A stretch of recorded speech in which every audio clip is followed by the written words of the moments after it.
Have you ever stopped yourself from doing something you truly love just because you were afraid of how others might judge you? Maybe you wanted to express yourself differently, chase a dream no one understood, or simply be who you are. But that voice inside whispered, "What will people say?" It happens to almost everyone. We become so used to living under the weight of other people's opinions that we forget what our own heart sounds like. The more we try to satisfy the world, the more we drift away from our real selves. A long time ago, in a calm little village near the foothills, lived a young girl named Raina. She was kind, gentle, and hardworking. She helped her mother with daily chores, fetched water from the well, and took care of the tiny garden outside their small home. But Raina had one thing that made her different from everyone else. She loved painting. Every evening, after finishing all her work, she sat near the riverbank with a small box of colors and painted whatever she saw. The sky turning golden, the breeze touching the trees, the birds flying home, the river flowing quietly. Painting was the only time she felt completely alive. But the villagers didn't understand her passion. Some would say, "Raina wastes her time in colors and daydreams." Others joked, "Was she earned by this? What will painting ever give her?" Even her relatives taunted, "Who will marry a girl who spends her days painting clouds?" At first, Raina tried to ignore it all. She smiled, stayed silent, and kept painting. But day by day, their words began to pierce her heart. Every laugh, every remark, every judgment became a small wound. One evening, after a group of girls mocked her loudly, she came home quietly, put her paint aside, and whispered to herself, "Maybe they are right. Maybe I should stop." And so she stopped. Days passed. Raina helped her mother, worked in the fields, and spoke politely to everyone. But something inside her was fading away.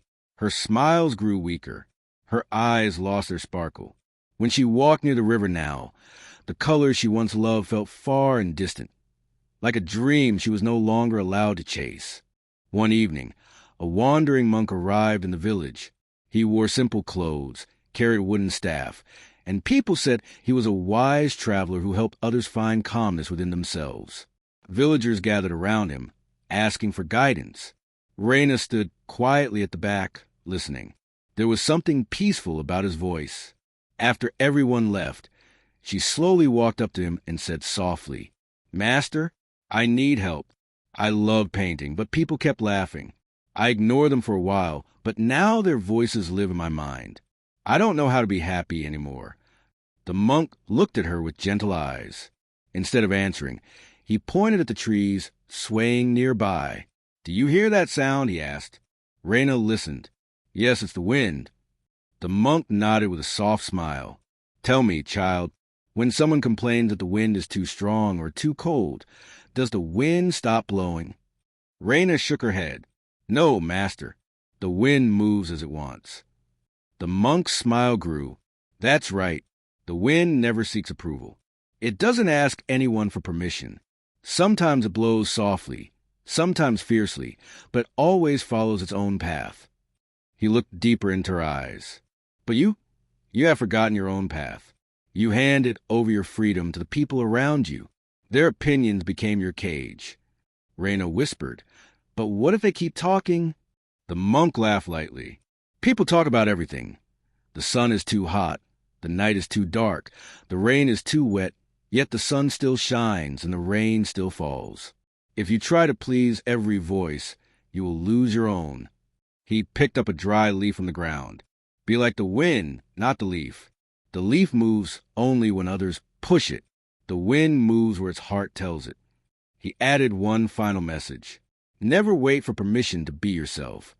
That night, Raina couldn't sleep. The monk's words echoed again and again. Before sunrise, she quietly took out her paints and walked to the river. The world was silent. Birds were beginning to wake. Raina sat down and began to paint. Slowly, peacefully, freely. People passed by and whispered. She started painting again. "Kabi nahi Sadaji." But this time, their voices didn't touch her heart. She painted the rising sun, the bright water, the hills glowing in morning light. And for the first time in a long time, she felt the smile she had lost return to her face. From that day onward, she painted every morning. And slowly, something unexpected began to happen. The same people who laughed earlier began admiring her. Children gathered around her with curiosity. Even the elders said, "Her colors bring peace." A few weeks later, Reina went to thank the monk, but he had already left. On the stone where he once sat, she found a message scratched into the surface. The wind never asked for approval. Dear friend, maybe you're like Reina too. Maybe someone's words made you doubt your own gift. But remember, people will always talk. It's what they do. Their voices fade. Your heart remains. Be like the wind. Keep moving, keep creating, and keep being yourself. You don't need anyone's approval to live your truth. If this story touched your heart, like the video, comment your thoughts and subscribe for more stories that remind you to live freely and fearlessly.